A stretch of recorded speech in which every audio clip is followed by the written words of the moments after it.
Guys, so naghanda gid sila guys. So this is native manok guys. Ano sa tawag ani?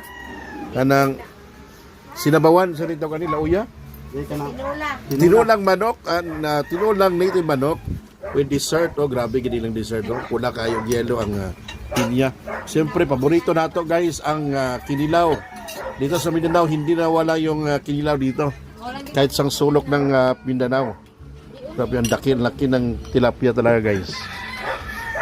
Ito po yung mama ni Jember guys. So, batang-bata pa. Bata pa talaga sila 20 years old, no? Nagkaasawa. So para lang kang Jember.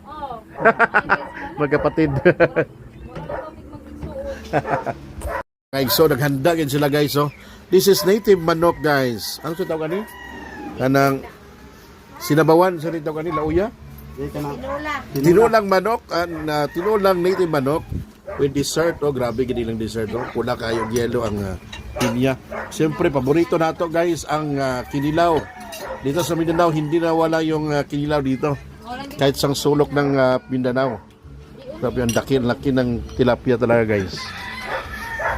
Ito po yung mama ni Jember guys. So, batang-bata pa. Bata pa talaga sila 20 years old, no? Nagkaasawa. So para lang kang Jember. Magkapatid.